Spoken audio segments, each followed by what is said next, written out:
So chances are you've heard this word before. We don't talk about it well. Stigma still is a very big issue. You know, we've not done enough to end the stigma. Well, the thing is, we got to lose the embarrassment, we got to lose the stigma. And yes, stigma is a large issue, one that affects people with mental illness or family and friends. It can stop people from getting treatment. But a question that's rarely answered is, what is it?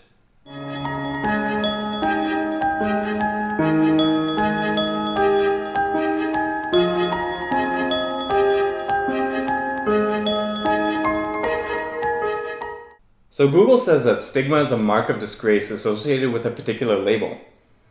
That helps a bit, but it's missing a key component. Stigma is a process, one that starts with a label and ends with discrimination. To explain the process of stigma, I've brought on a friend whose writing is much nicer than mine to help illustrate this concept. The first aspect is the label. Someone acquires a label, such as schizo, bipolar, depressed, scaredy cat, crazy, nutso, or even alcoholic. From here, the person is attached to a stereotype, a broad negative belief. A person with schizophrenia may be seen as violent. A person with depression is seen as incompetent. This leads into a negative emotional response known as a prejudice. For example, the person on the outside who sees someone with schizophrenia as violent may be scared.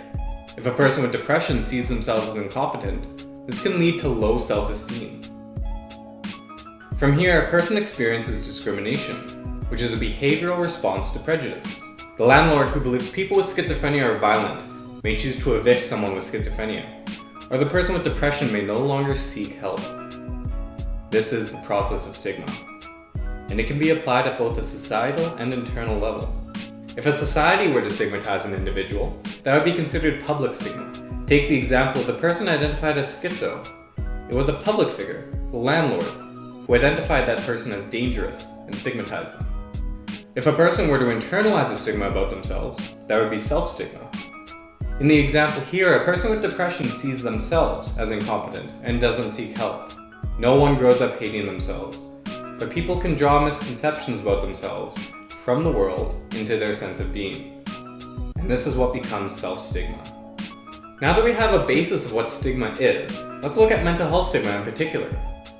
Research has been done into the specifics of what these stereotypes, prejudices, and discriminatory behaviors are in association with various mental health labels. Let's first look at the stereotypes. The three most common misconceptions about people with mental illness is that they are seen as incompetent, childish, and/or dangerous. From here, the stigma can take the path of either public stigma or self-stigma. From a public standpoint, people reacting to the stereotypes with a prejudice may react with fear or anger. From a self standpoint, people may internalize these beliefs and develop low self-esteem and a lower belief about what they are able to achieve with their life. This leads into certain discriminatory practices. People are less likely to rent housing to someone with a mental illness, less likely to hire them, and are more likely to press false charges. Internally, people with mental illness are less likely to seek help and are less likely to pursue housing and career opportunities. Some other facts about people with mental illness is that the general public is harsher on people with mental illness than they are on people with physical illness, generally seeing people with mental illness as more responsible for their illness. Yet this doesn't apply evenly across the board, as mental health stigma changes from one label to another. For example, people with schizophrenia carry less of an assumption of responsibility for their illness than people with substance use issues or eating disorders. Yet they can carry a higher stigma for being dangerous than other types of mental illnesses. Stigma has real life consequences. And to put it into perspective, I brought on my friend Kyle, who's going to share his experience of dealing with stigma. Hi, my name is Kyle. I am here to talk a little bit about stigma and sort of my personal experiences with it. One of the stories that comes to mind, one of the first ones I really experienced in regards to schizophrenia, or at least the stigma associated with mental illness, most resounding ones for me is shortly after I got the illness, I moved out. Couldn't trust people around me. I needed a space of my own, a place of my own to try and find myself again and find some stability. And unfortunately, when you have a debilitating mental illness, it can become difficult to find work, reliable work. In the end, what I ended up having to do was go on social assistance, was to apply for social assistance. Now, at the time I was working with a psychiatrist, and we were in the process of diagnosing me with schizophrenia, and she was quite certain. And she had written a note, since she's saying, and getting it confirmed for social assistance, that I indeed had schizophrenia, that I could go on assistance with that reasoning. The real problem was the social worker I was dealing with did not believe that I presented in a specific way what schizophrenia looks like. As far as I could tell, she saw schizophrenia as someone who is disheveled, who is distant, who isn't socially competent, who isn't clean. And before I went to these appointments, I would ask people, how do I look? And they would tell me to take a shower. They would get me to brush my hair and gel my hair, get me in some nice clothes, because I had a hard time discerning these things on my own. I could do some of it, but there's still that loss of understanding about personal awareness. And so I would go to these meetings looking relatively like a normal person, because that was the attempt. I wanted to be presentable in public. But that kind of backfired in a sense, because you don't fit the bill of what mental illness should look like.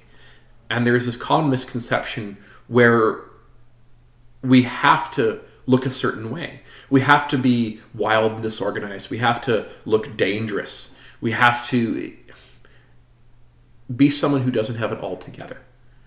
And I think that's one of the most unfortunate problems that comes with stigma, is the idea that you have to look a certain way to have it.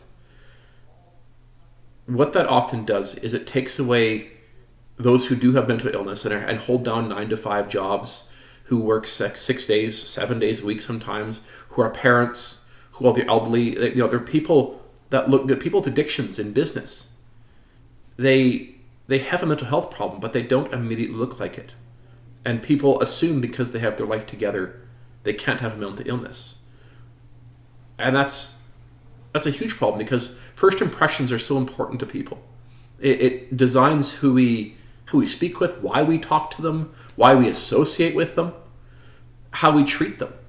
And based off my simple appearance of looking like I had things together, I couldn't be a candidate for schizophrenia, or mental health at all, mental illness at all. It actually took the psychiatrist pushing, studying note after note. And eventually we had to go to someone else, because, in the system, because this person had this view, the stigmatized view of what I was supposed to look like.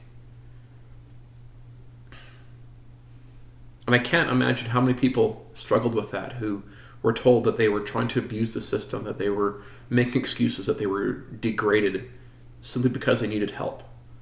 Thank you for watching. I hope this video helps to clear up some of the confusion related to stigma. Words tend to lose their meaning over time the more they are used without being defined, and I find that to be a problem with stigma. Let me end by saying that you aren't a bad person if you have a stereotype about another person. We all have our instant reactions to the world around us. It's part of what makes us human. To truly battle stigma, what's important is identifying these stereotypes, examining them, and seeing how you react to them. Let me know in the comments down below if I did a good job at explaining this whole process of stigma. Thank you to everyone who helped in the making of this video, and I'll see you next time.